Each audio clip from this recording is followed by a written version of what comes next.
Welcome to Football Geeks. Our guest this week is a guy whose football career spans over 35 years and continues to roll.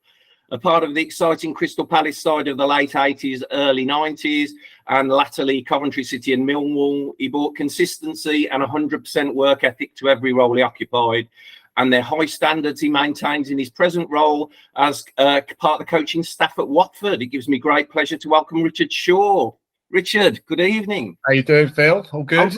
Very well, mate. Very well. It's good to see you. Thanks for agreeing to do it. Now you've been around the game for a very long time. So just tell me the beginnings of your story. What was it for like an aspirational young black footballer breaking into the professional game in the 1980s? I think the first thing that got me into football, that my first memory is probably the 1975 FA Cup final. West Ham played Fulham. I remember sort of watching the game. I think I was about 7 or 8. I remember going out, sort of mimicking the goals like you used to do with the FA Cup. As kids, used to go out straight afterwards and become that team, and lifting the FA Cup yourself. So, that was a good start. That was a good introduction to my football career, even though I was a young kid. But I just really enjoyed it. I just loved it. I don't know how I got into it, or that certainly set me off. But I just used to love watching the big match and match of the day. I mean, nowadays you've got football 24/7. I mean, back in the day it was a pleasure. It was almost like you was waiting all week to watch the big match on Brian Moore on a Sunday afternoon. My dad would come down, a one-parent family, but my dad would come down and I'd have to eat my dinner before I had to watch the football. I mean, all them little memories to sort of count. And I just love football I just love football. That's why I like going on podcasts and looking at football back in the 70s and 80s and 90s. I just so enjoy the uniqueness of it and the mavericks that were shown and the characters within the game. That kind of drew me to it. So yeah, I've been playing, I think, since I was 7, 8. And I've never stopped, even now. I'm still joining in with the 21s at Watford. So all these years going, I still have that enjoyment. Oh, so the passion still burns there, mate. Yeah.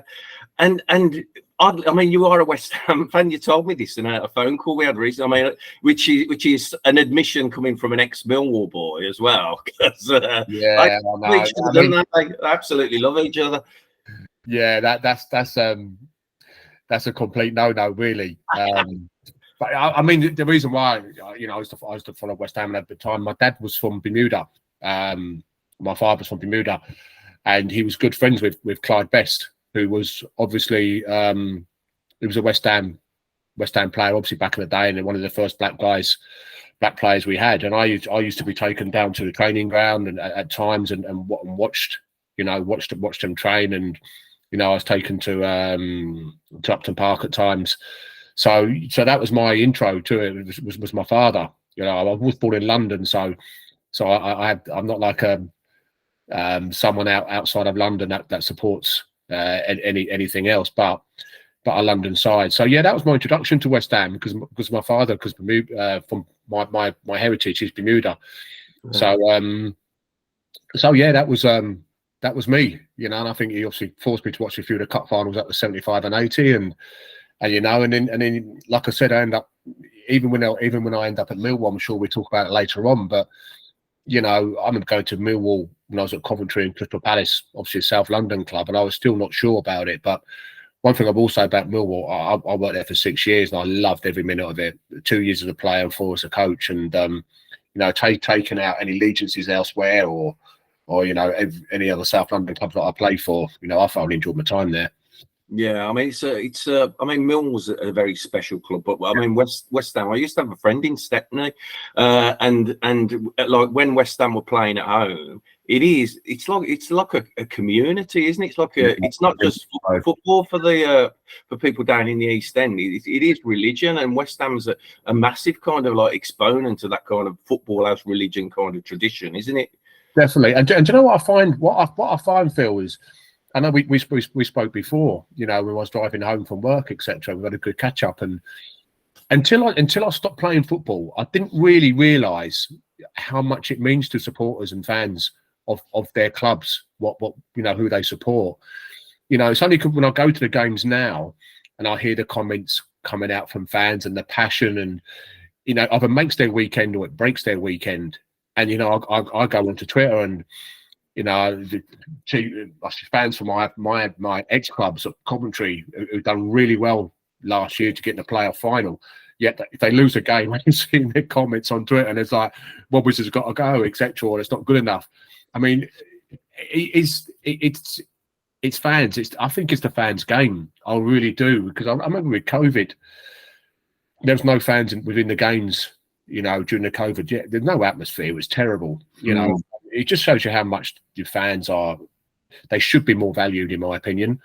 I remember going up to a Blackburn Celtic game in the UEFA Cup, and it's the first time I've seen an away team take over a home ground with Celtic, and how much they mean. They, coming down from Glasgow without a ticket, but just to be within that atmosphere, and even if you just stand outside the game and listen to the goals go in, they were fans. And I've got so much respect for fans and supporters. And when I've seen some bits on social media where football teams have just walked past kids and not signed signatures, it's heartbreaking in a way, because we were all kids once, and we all had our heroes, we all had our fans. And what does it take? It doesn't take anything just to sign some memorabilia for a young child to make their day. Absolutely make their day, and it makes it for a couple of years. They'll always remember that.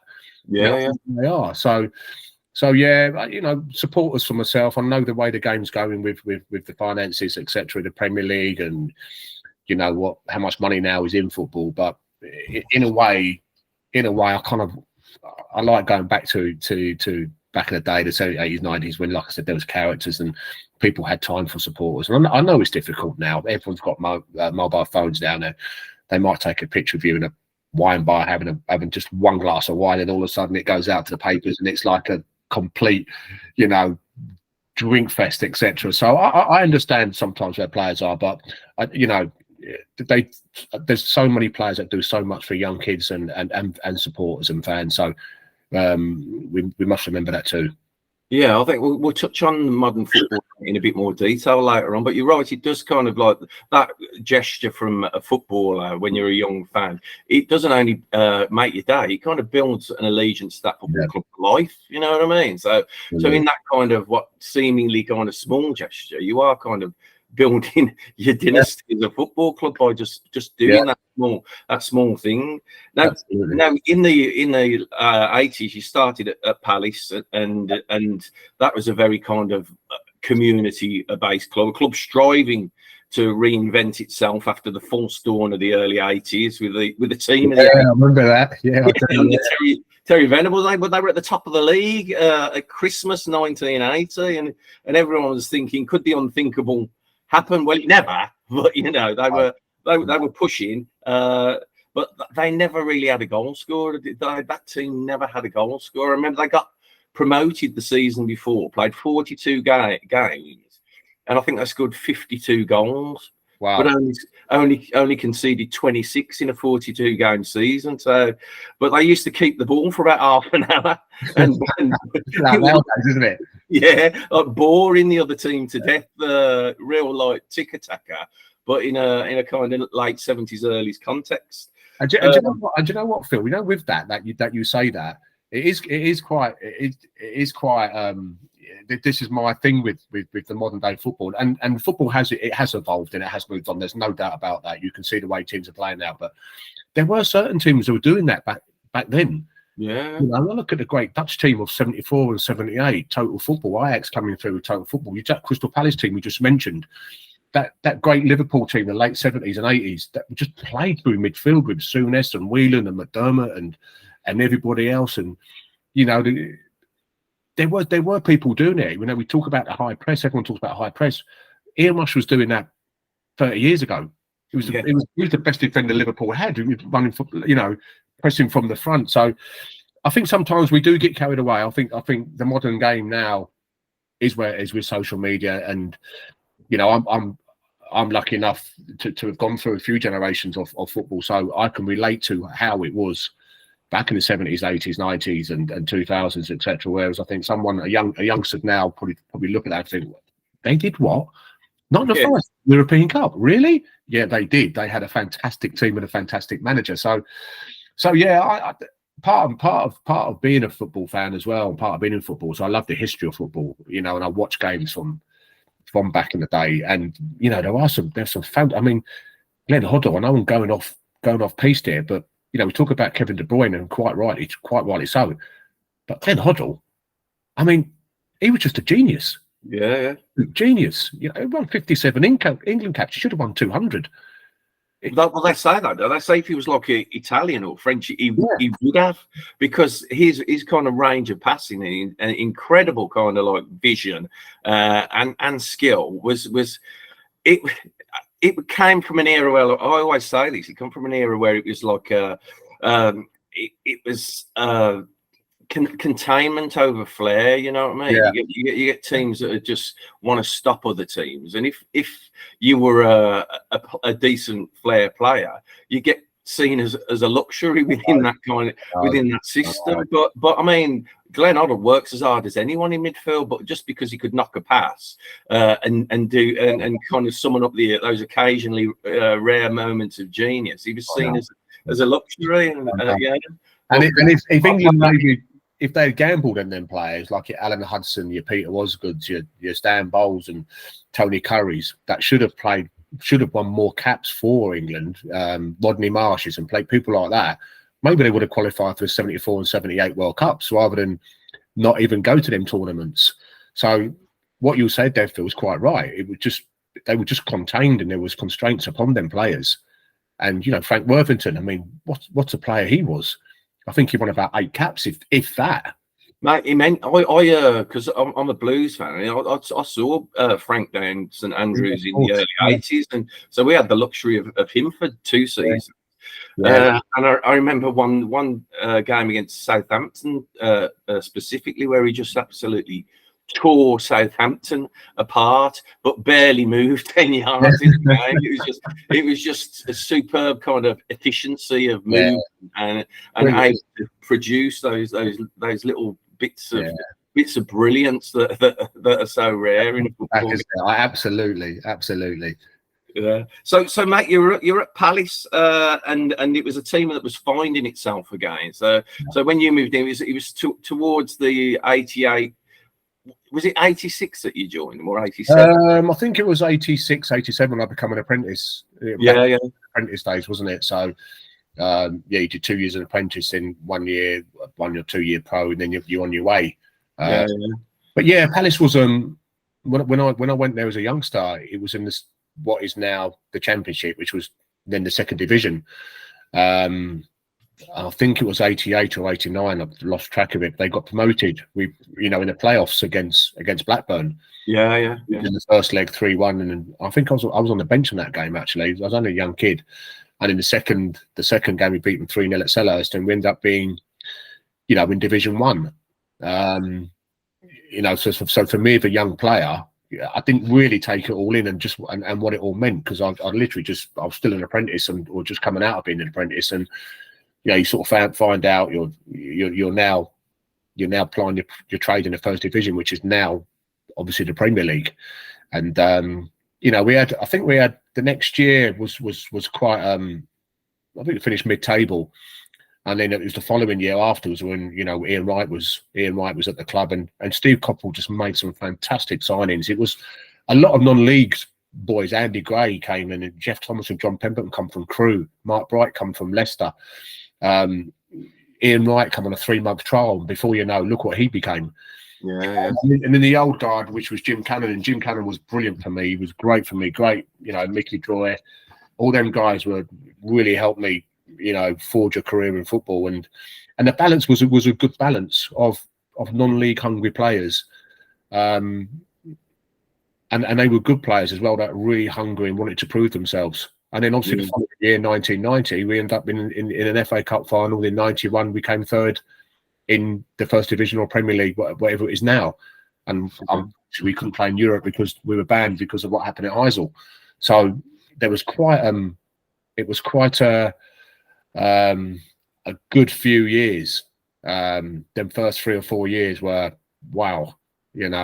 How much we achieved at that football club. Yeah, imagine European football under the lights at Selhurst Park. That would have been quite something, wouldn't it? Yeah, absolutely, it would have been, because it's a unique stadium in a way, Selhurst Park, because night times it's a stadium. Any team can go to Selhurst Park, and particularly at night times, especially evening games, and that atmosphere there it's a really tight, obviously, stadium, and you're right on top of you. It's like similar to Goodison and the old baseball ground at Derby. The stands are they're right next to you. The atmosphere it's incredible at times. Yeah, it's just a stadium that comes alive, isn't it? Yeah. But oddly, in that the 89-90 season, this was something I kind of looked up a few years ago. But there were 4 South London teams in the Premiership at the same time, all within like 11 kilometres of each other. 4 clubs south of the river that were all kind of like playing in the Premier. So you got Wimbledon, Crystal Palace, Charlton and Millwall. Millwall.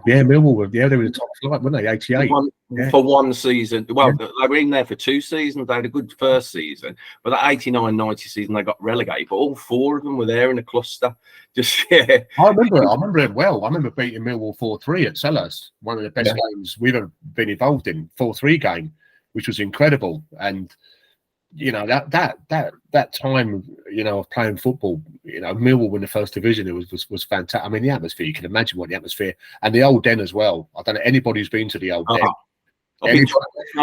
Terrifying. I had to pretend to be a Londoner.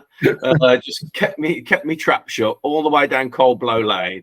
Loads of kids with wedge haircuts. So this is kind of like 80s, and just kind of like just looking proper moody, and then just kind of scuttling to that older way. And I think Gary Lineker, who actually said the old Den, it felt like you were walking into a trap.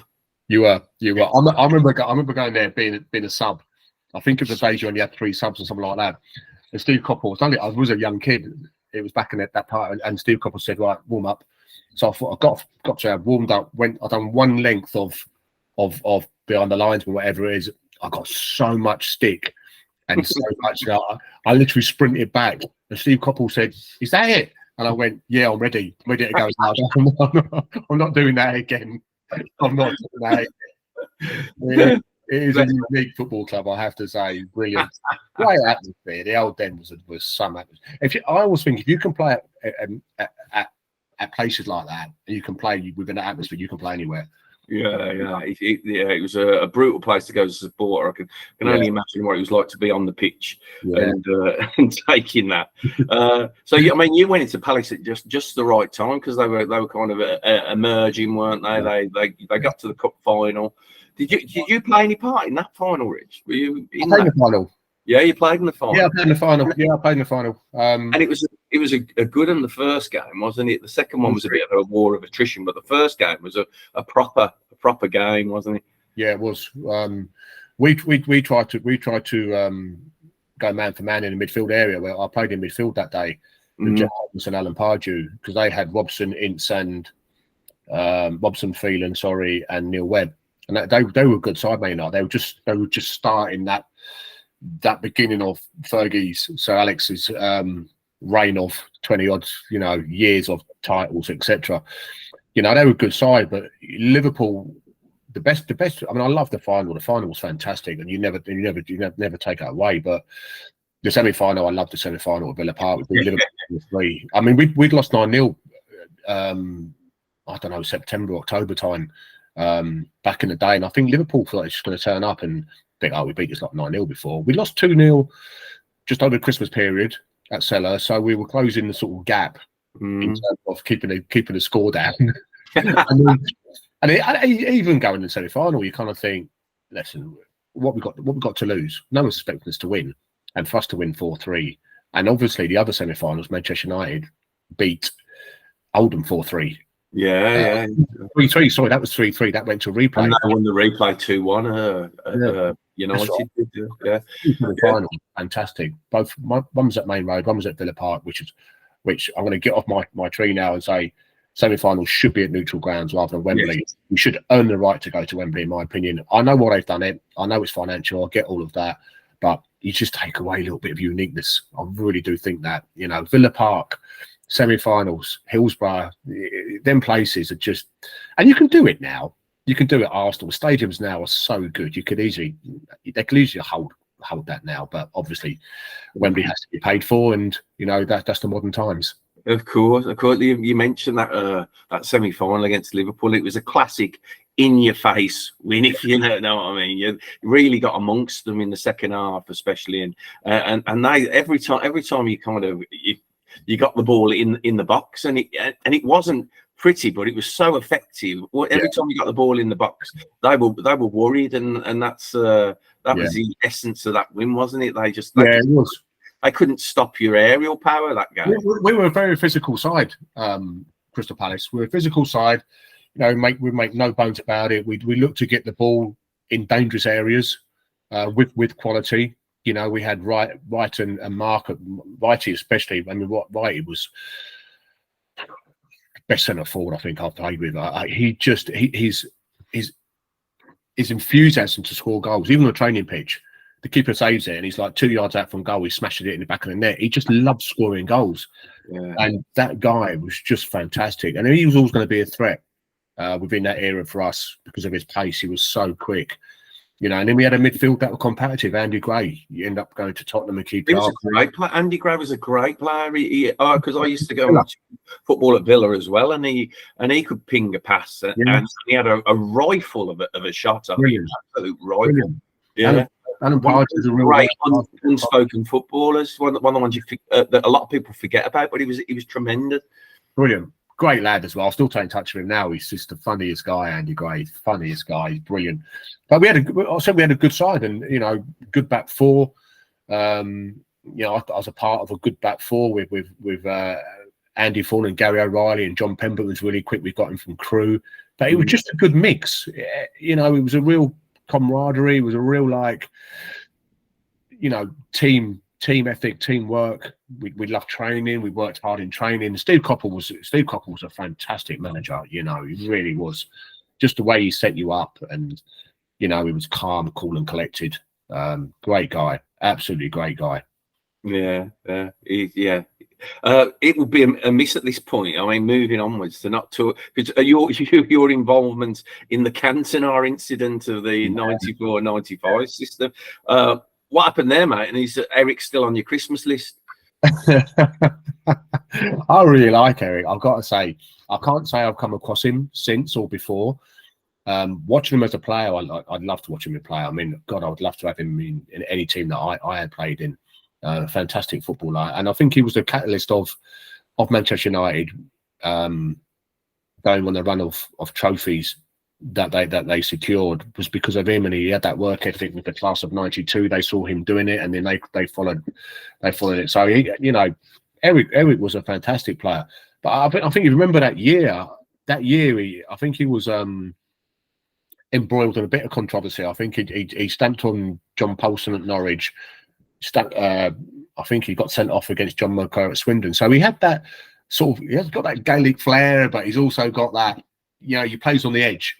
Yeah. And I think the great players do play on the edge. You look at Maradona, you look at the great players, they do play on the edge. And you know what, Phil? It was really nothing. I've said it before. A lot of times, first couple of years, I sort of didn't really say too much about it. And then, people writing just nonsense, saying I just smashed him all over Selhurst Park and things like that. That has never happened, No. And I was close to a defamation, getting someone involved because someone had written a book about it, and they literally got the whole thing wrong, just to make a few quid for a book. But it was just that, and it's funny because people say, "Oh yeah, we got tight to him." Of course we did. It's Manchester United. What are you going to do? Just let them have the ball and just say, there you go, off you go, Claude. Go and score 5 goals. You win 5-0 and everyone's happy. Yeah. That's not going to happen. Yes, we were tight. Were we over physical? No more physical. You got to remember, Manchester United had Roy Keane and Paul Ince. They're as physical as it comes. As well as being top players, they knew how to put it back. Brian Robson, I took a few tackles off of him. Wow. Yeah. And he's probably one of the most favourite players I've ever seen, one of the best played midfield players I've ever seen. But they could put their foot in. So all of that was a bit of a nonsense. And I think it's one of them ones where Blackburn were going for a title and it was quite tight. in terms of them going for the title as well. And we was drawing 1-1, and I think maybe a little bit of frustration because it was literally nothing. It was just an innocuous coming together. I used to have a habit of just wrapping my foot around people just when the ball's going played into them, like just that anticipation and things like that. And maybe I'll hit on his nerves and things like that, you know. But again, there was nothing that wasn't untoward. And the sending off, I've got to be honest, I actually thought it was harsh.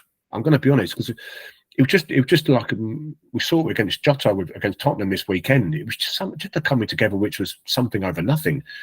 And I was surprised he got sent off, but I was there sitting on the floor, and the next thing you know, there's a ruckus and there's people running towards that side of the stadium. And before you know it, I didn't actually see what happened until afterwards when we saw it back on the TV.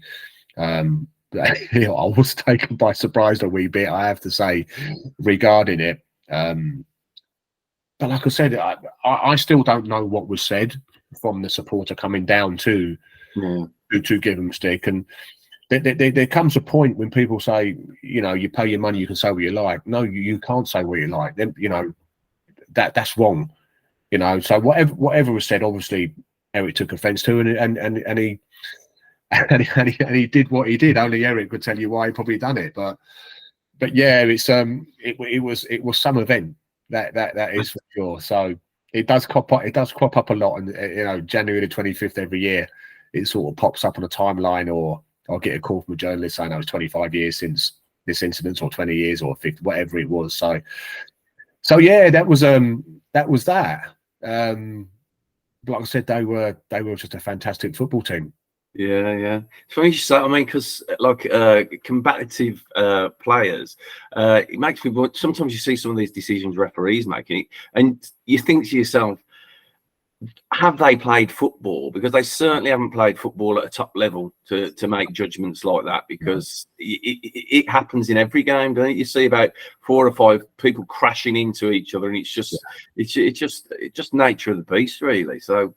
I think there's a need for, and I've heard this. I think Danny Murphy has said it. I think I saw Danny Murphy say something the other day about having ex-players in at VAR, and having ex-players having more of a say of how they see fouls, or how they see the coming together, etc. Because you know, it's easy. Everyone will go, "Oh yeah, just because you play the game, you don't know things." No, I kind of get that, but because we have played the game, we do know. And we know what is a foul that's gone over the top. We know that, you know, if there's an accidental something, you know. And I'm looking at Curtis Jones turning off, and he actually went over the ball. I think he tried to nick the ball, but he went over it. And in what they done, I don't know if you saw it, Phil. They sent him over to watch the TV, and there was a still. There's a still picture of Curtis Jones not even nowhere near the ball, but he'd gone over it and gone straight into the guy's ankle as such, and that just looked damning. There was no context as to, well, why is it there? Did you touch the ball? Did making the ball go over there? Everyone has an opinion, of course they don't. That's what makes football great. But I would like to see more ex-football players like on a panel of things that, you know, someone gets sent off. You know, bring something up on a Monday. You know, ex-player, someone like Steve Coppell would be absolutely brilliant. Who's very much educated, very much methodical, very much sees things not through tinted window or through tinted glasses, but he thinks about things and sees things before he speaks. Someone like him would be absolutely brilliant, because I think there is a need for that. I really do. Yeah, I think in this kind of VAR era, you can see any incident in a game, and it's scrutinised and cut into so many pieces that anything could look like a foul. You know what I mean? Anything could look like a foul. Anything could look like a penalty. And it's just getting to a point of ridiculous scrutiny, which is robbing the game of some of them contentious moments that everybody loved. You know, I'm still debating whether I actually like VAR or not. You know, I'm still one of them ones that, you know, I don't want people, because I hear people say you're dinosaurs and things like that, and it's modern technology. I do get that, but also from a fan's perspective, you're taking it away from, because I think with team score now, you can't celebrate because you just don't know what happened 5 minutes ago. Did someone get themselves involved? And you know, I've been to games and players are sort of celebrating, but then they're not. and all of a sudden it goes quiet for 5 minutes, and all of a sudden, oh no, someone's little toe has interfered, something like that. But that's where you are, and I don't think VAR should be for that. I think it should be for the obvious ones, and then you've also got the other side of it where players are like 10 yards offside, the ball's gone through to them, and they just carry on playing. And then they score, and then they bring it back because it's obviously 10 yards offside. I'm like, just put your flag up. Yeah. Put your flag up. Because my problem with that is, and it happened at Liverpool Everton, if you don't put your flag up, that could turn into a big injury somewhere. If someone recovery tackle get injured, it was someone who's 10 yards offside. I don't know the rules anymore. I have to say, I can't get my head around some of the rules anymore. I really can't. I'm still not too sure what they are. Yeah, I think it's too big a debate for us to crack yeah, on. It is. It's our ball, what is it? Yeah, I know. Get a whole new show out of that one, really. No, you're right. It'll probably last a couple of hours as well. But moving on to, like, you were at Palace and you're player of the year in 94, 95, and that paved your way for selection for the England squad, didn't it? You were in the England Umbro Cup squad of June 95. So what were your memories of that experience, Rich? It made me come home early from a lad's weekend in Tenerife, that is for sure. So, that's rubbish. I was away in Tenerife. I couldn't get enough with Gareth, and Gareth actually went to the 96 Euros. I was with Gareth, I was with Chris Coleman, I was with John Humphrey, Damien Matthews, who's just left Glasgow Rangers, and Mickey Newman.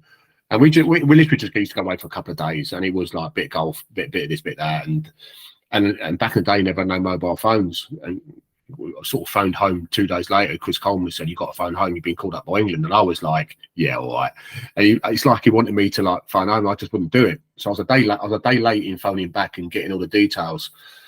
So I flew back mini pre-season, and it was the Umbro Cup. It was the preliminary sort of tournament and squad and having a look at players before the actual Euro 96.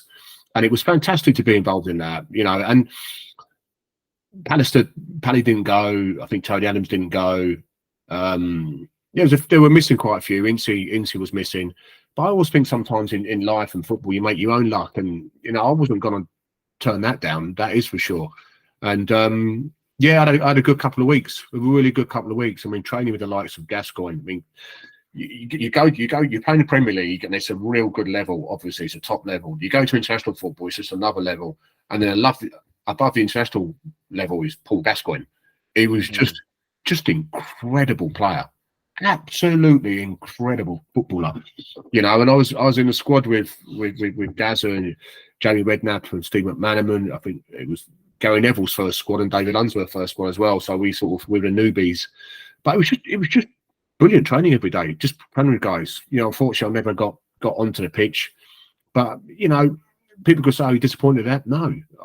At the time, I was just absolutely buzzing to be a part of playing with elite players, and somebody like Terry Venables, thinking that I was good enough to go and train and for him to have a good look at me. And, you know, and that was the reason why probably, in a way, I think have we got relegated from Palace? I can't remember now. I think we had. You know, I needed to get back into the Premier League quite quick, in a way, if I was ever going to have a part of being involved in that. And I knew it was going to be a long shot, because obviously, you know, you've got Tony Adams who hadn't been there, Gary Pallister, you know, Marty Keown. I mean, players that were missing at the time. So, but it didn't bother me. I loved it. I absolutely loved, you know, the couple of weeks that I had with that England side. And it was a good England side, and it's probably an England side that should have won the 96 Euros, if I'm going to be honest.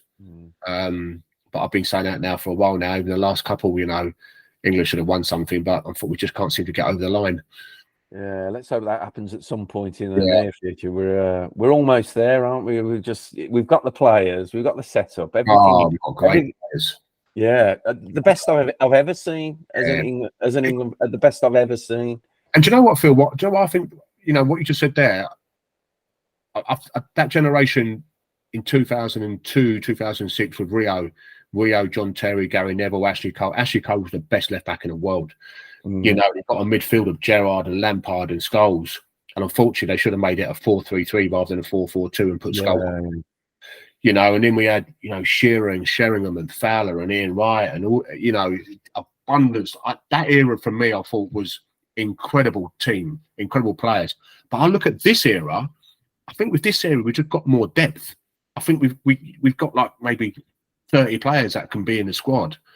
Whereas I think in the previous era with all them players, you know, underneath maybe Rio and JT, maybe there wasn't quite what we've got now. Yeah. I think we've got more explosive players as well. No? Players who are just incredible, creative whirlwinds on the pitch. Which and you've got like two who could populate each position in that kind of like front three kind of thing. We've got, like as you say, incredible variety, loads of choice. It's a really exciting time. But then because of how nostalgic I am, I look at Gerrard and I think Gerrard's one of the best midfield players I've ever seen, and Paul Scholes. I think they could come into this. I think they could. When people say, "Oh, do you think they could play in this?" Damn right they could. Gerrard could play in any era. You know, and I look at Scholes and I look at Ashley Cole. I've never seen a better left back than him, if I'm going to be honest. I look at Rio and John Terry. I look at centre half we've got now. John Stones, I would say, was probably the best out of what I've seen. I think John Stones is a fantastic footballer, but JT was an unbelievable defender. Rio was a fantastic ball playing. He's as good as it gets as well. So I don't forget about them kind of players where they are, but I do with this side, with this squad of England. I think there's a lot of depth going on this squad now. There's a lot to choose from, you know. And I think they've been lucky with the draws they've had. If I'm going to be honest, you know, Panama, Sweden, Ukraine in quarterfinals, things like that. Yeah. You can only beat what's in front of you, but yeah, you know, we'll see. See what the next tournament brings. Yeah. I'm sure it's going to be a good. I'm banking on it. Before I slip this mortal coil, I want to see us holding a trophy in there. I really do.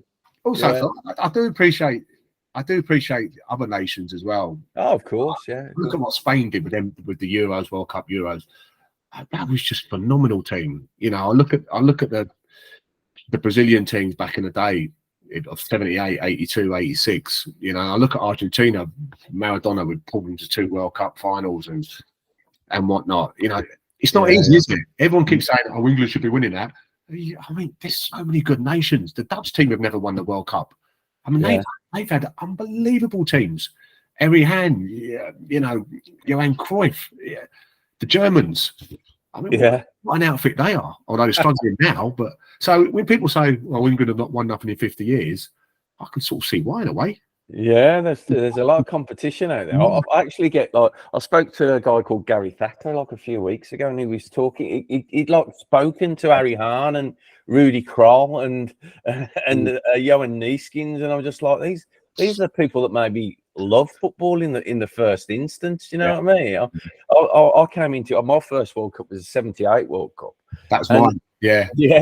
And it was just incredible. And like Argentina at that World, I mean, obviously Holland at that World Cup. Yeah.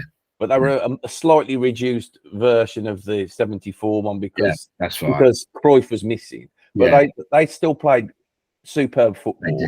But for me, it was Argentina because they were like, it was like if they didn't win, they were going to die. You know what I mean? It was like, I think I've used this phrase before, but it was one that was used by somebody, I can't remember who, but they said it was suicide football. Oh, do you know what I mean? and it was a perfect explanation of what that football was. Yeah, I think they had to beat. I think because the group phases were different back then. I think they had to beat someone by 6 clear goals to go through. Yeah, and they did it. Remarkably, they did it. It was Peru. It was Peru. Yeah. And it's been a contentious point in Brazil ever since, hasn't it? Because I know. Was it? I think the Peruvian goalie was born in Argentina or something like that. That's the 1978 World Cup where Scotland was going to win it. That's it. Scotland are going to win the World Cup. Yeah. And they never. Oh, what a surprise, though. I know. Well, they could have qualified. I mean, I'll never forget that 3-2 game against Holland. Archie Kevin. So who knows? But that's a bold statement before you go and so that is for sure. Yeah. So, moving back, I love this kind of chat. Moving back to domestic, you then like you at Palace. You were relegated that season. You got selected for the England squad, but you did come back. You said we needed to come, and you did. You got promoted, but then afterwards you moved on to Coventry, didn't you? And I think was it Big Ron who brought you to Coventry? Big Ron, yeah, Big Ron. But it was Gordon Strachan where you played some of your best stuff at Coventry. What kind of man was Gordon? What kind of man was Gordon? Yeah. Gordon. He just what I needed. To be fair, he was a brilliant coach. He was an absolute brilliant coach. When you see people talking about Arsene Wenger, when Arsene Wenger came in '97, and everything was on the time. The training was like all of a sudden it's a new diet. Players are not going to go and have a pint now. It was like a diet thing, and it was stretching, and it was timings of the sessions. It was like a 4-minute block here, this and that. Gordon was doing that. In 95, 96, when I was there at Coventry, his training sessions were just brilliant, absolutely intense. You had to do it right. I think if you didn't do it right, he'd just bring you back at 4 o'clock. He would just literally get everything out of you as a player, And I've never been as fit as I was working under Gordon with pre-season intensity that we worked in every single day. And he brought together a group of players that were just fantastic. We finished 9th, 10th, 9th, something like that in 3 years. Dion Dublin, he brought in Darren Huckabee, brought in Mustafa Hadji, Chippo, Bobby Keane, Gary Breen, myself and Paul Williams were there already. Steve Froggatt came, Roland Nilsson came in. It was a really good football side. Gary McAllister walked through the door and we're like, what are you doing here? We couldn't believe it. And that was Ronald signing Gary. But yeah, Gordon was excellent. And it kind of like annoys me when people say, oh, he got us relegated and that. It wasn't Gordon. It was the board was selling off everything that wasn't nailed down, and players, when Bobby Keane go and Dion Dublin goes and Darren Huckabee gets sold, George Boateng gets sold, Mustafa Hadji goes to Villa, when all in, and you don't replace them, I don't know what you expect. So we were going to hide into nothing regarding that. So that wasn't Gordon. That wasn't Gordon Strachan. It was elsewhere. That would demolish every club if you did something like that and didn't replace them players. So just great times. It's probably one of the best. I've always said, like, from 97 to 97 season, 98, 99, 2000. I think the best period, not just of football, but probably my life as well. Having a child and everything that goes with it. Just being with them bunch of players. I mean, we used to literally get in the changing room at 8 o'clock. It's like 9 o'clock report. We get there at 8, and the banter was just, the togetherness was just mad. Liam, Michael O'Neill. It was a changing room. You went into it. Oh my God, you had to stand up and be counted. Or any stick going around. Steve Grizovic. Look at Carlton, and then Carlton Palmer came into the mix, and it was just great days, and I'm with Ron. I'll always be forever grateful with Ron, because one took me there. Ron was a really good manager, but I think what we needed as players was proper coaching, a proper structure. Whereas one was a really good football person, and don't get me wrong, he knows his football. That is for sure. There's no doubt about that. You don't manage teams like he's managed if you don't know about football, because you do. But I also think he had the luxury of the Manchester United team with Robson and Moses, and that the West Brom team with Cunningham, Regis, Bomber Brown, and all them players, Len Pontello. Then he's gone to the Aston Villa team of Ray Houghton, Kevin Richardson, Paul McGrath, Dean Saunders, all senior players that knew the game. We weren't that team at Coventry. We were still learning the game in a way, because we were all still quite young. Although we'd had a couple of 100, but in terms of the previous, like your Robsons and your Kevin Richardsons, we never had that experience. So we needed a structure, and Gordon brought that.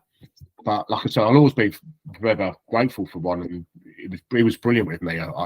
That's all I can say, But Gordon probably took my game onto another level, just with the individual stuff that he used to do with you.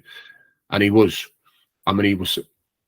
for someone who's a sort of tiny guy in a way, his football was just amazing. And what with him, if I'm walking down the corridor and I see him coming towards me, I'm a nervous wreck. I'm thinking, what's he going to say now? What's he going to do now? And he commanded the respect of anyone, even someone so like little, because he had a tongue that could absolutely kill people. really could. You know, in a training ground, if you aren't sitting back on something like that, oh my God, be prepared for what's coming. And he was different class. He was different class. Great days.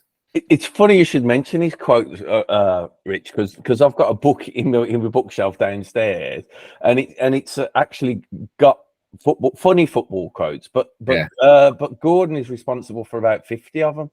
There's about 50 Gordon Strachan. I'll get your address at some point and send it off to you, because there's absolutely loads.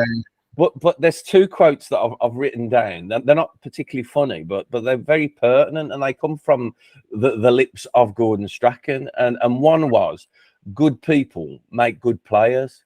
Yeah, and that's true, isn't it? Yeah, I totally get that. He was responsible for bringing all of us together as a group, and then Mitch, Whelan, Paul Telfer, Paul Williams, Dan Huckabee. He had good people, and when he took over, he bought 7 of us. I think it was 7 of us: myself, Paul Williams, Paul Telfer. I think it was Gary McAllister, David Burrows, Stephen Grizovich. I think there's about maybe 6 of us. And he brought us in his room and says, "I need you to look after the changing room. I need you guys to look after the changing room. I'll sort everything else out, the football. You look after the culture, the squad, everything that goes. You look after that." And we did. And for all of us that did that, he had trust in us, which was fantastic. And I think because of that as well, he took Dion to Celtic. Dion played 10 games and got a medal for Celtic in the league. He took Paul Telford to Celtic. He took Paul Telford to Southampton. He took Paul Williams to Southampton. He brought Celtic down for my testimonial. He looked after all of us because we had looked after him. And he understood that. He really understood that. But we bought into everything that he wanted to do as well. Yeah. Brilliant. Just a total football guy. Absolute football. But he understood the other side of it as well. You know, don't get me wrong, we had a few nights out. Yeah, Monday night we used to go down to Bel Air. Remember the Bel Air? Yeah, I do, up by the golf club. Yeah. Nights we used to go there Monday night. I've had a few nights up there as well, mate. I've had a few nights there. We came in one day, Phil, right? And we had taken Bobby Keane. Bobby Keane assigned, right? And we took him out to the Bel Air because it was like soul night. It was like, I used to love all my soul music and everything like that. So myself, Willow, I think it was Carlton Palmer, Bobby Keane, Noel Whelan, I think, whatever like that. And we weren't in the best state the following day. And he's come in and he's smelt alcohol. Anyway, he's gone absolutely ballistic. And he's got us in the changing room, all of us. And he said, like, who's out last night? And I'm like, yeah, Gaffer, I was out. Willow Poins, I was out. Carlton Palmer, funny enough, never raised his hand, which was disappointing. I still say to him this very day. And then Bobby Keane put his hand up and Strax has just gone ballistic. Hey, see, yeah. And then like, he absolutely buried him. He said, this lot of season pros, I know what I can get for them, but you're 19. And he went mad because he was against alcohol.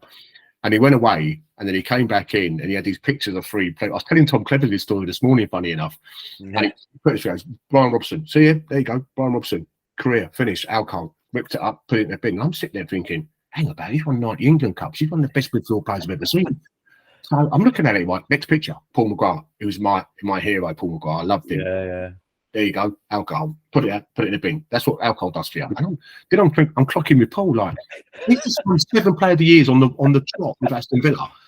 He's never trained, and he's the best centre half I think I've ever seen in the Premier League. Yeah. Then the last one was Paul Gascoigne. There you go. And bear in mind, I played with Gaz in that England camp. Paul Gascoigne, too much influenced by my barbarian in the bin.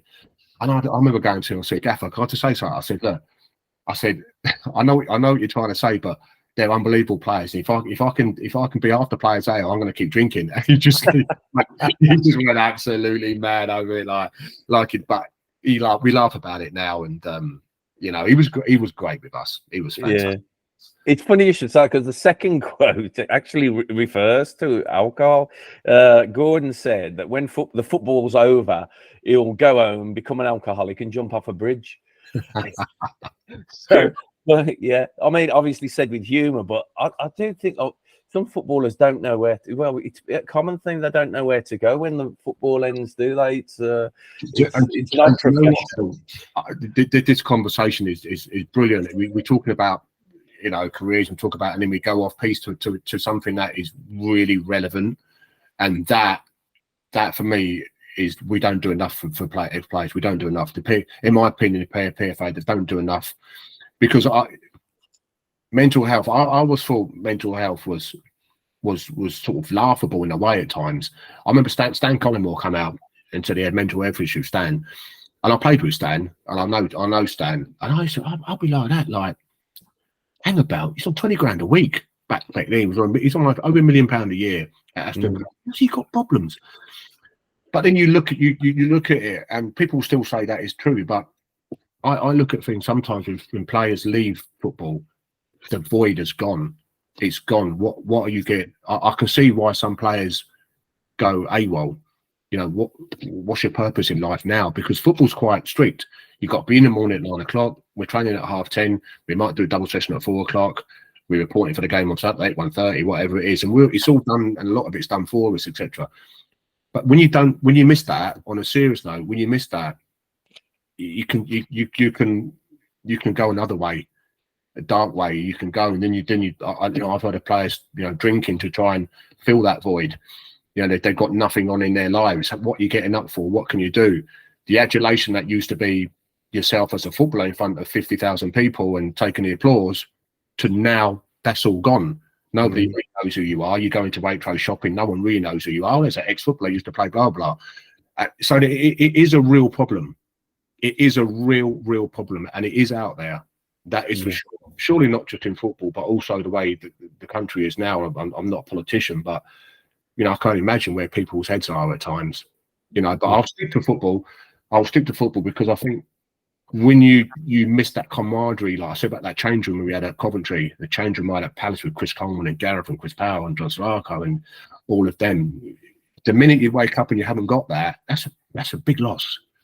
It's a big loss when you go into a change room and you're used to like doing something and banter and everything like that. So yeah, it's a good point you make there, Phil. It's a really good point, and I think it's something that really needs more looking into it, because you know, the more I see players that leave the game now or go into coaching and all of a sudden lose their role, and you don't see them coming back again. And if you know, Dion Dublin is an amazing guy. Dion Dublin phones me up once a month, and he phones, I think, all the players up once a month, just say, how are you, everything okay? And we're like, what a captain he was. You know, and when he does little things like that, he phoned me up last month and goes, Shoz, how are you? Blah, blah, blah. A little good bit of banter, everything like that. He says, how's Willow? You seen Willow, how's health and all that. He's just checking everyone's okay. You know, it's just brilliant. And that's maybe what more players need. You know, but it's a good topic. It is a discussion. It really is a discussion. So, yeah, I'm glad you picked up on that, because it's something that I would like to see more done. Yeah, mate. Yeah, definitely. It's a job like no other, isn't it? It's a job like you can't get those highs back regardless of what you do. But you still coach at Watford, don't you? So the passion's still there for you. Is it the same as it's ever been, Rich? No.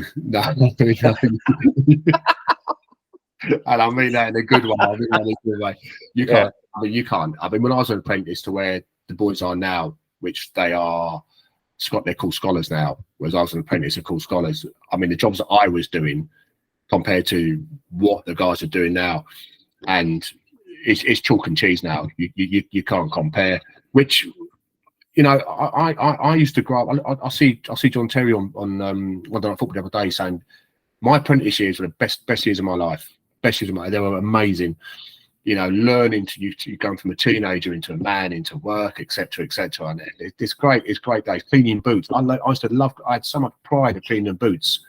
You know, there you go. There's your boots. You know, because it is a discipline. Football is a discipline. It's not too dissimilar from the army when we were young. Nowadays, it's totally different. Now it's totally different. And you know, and when I tell the guys what I used to do and how things happened and what we used to get up to, they actually can't believe it. I think they love hearing the stories and that. But whereas us, we've experienced all of that. the guys now have an experience and I think it's quite, no, you can't have done that. You can't have done that. Well, no, yeah. I did go on a Wednesday night and I played at West Brom on a Saturday. Didn't know where I was after time and whatnot, and little things like that. You have little cracks and little stories and that. But yeah, it has changed now. Don't get me wrong. I think youngsters now, I enjoy working with the youngsters. I really enjoy it, and I enjoy seeing the development of them. Not just in football, but also in general in life. Yeah. You know, one of our young boys came in this morning. He come and trained with me today with the 21s, and he's a first year scholar. He's only 16, 17 or something, and he's knocked on our office. And I sit with an analyst, Rihanna. She's brilliant, different class, so she sits next to me. And the guy came in and he said, "Oh, Rihanna, can you send me through the login for the 21s huddle so I can see the training?" And then I sat there and went, "Amin, come in."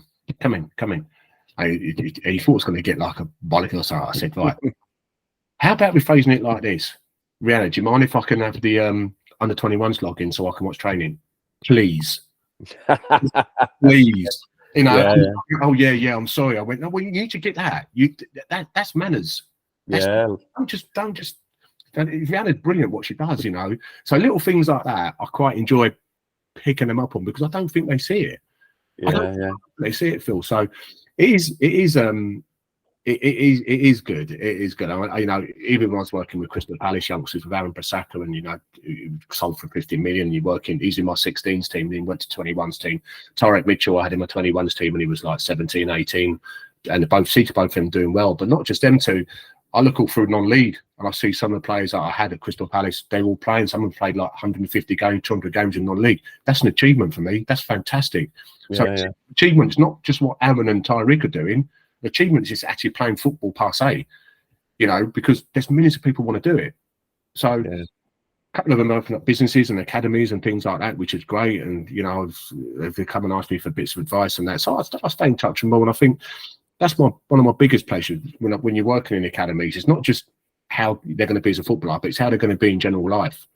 And I think, you know, I like to think I'm very proud of what I've achieved with a lot of young players. Mate, I'm sure a lot of people would say a lot. You're teaching life lessons along the way. Like you said, good people make good players, and vice versa as well. I'd imagine. Rich, it's been fantastic speaking to you, mate. Stick around at the end. We'll have a chat afterwards. But thank you for being a wonderful guest. It's been real fun. Thank you, mate. I've enjoyed it. Me too. Join us next time, guys, for more fantastic guests on Football Geeks. Bye. See you next time.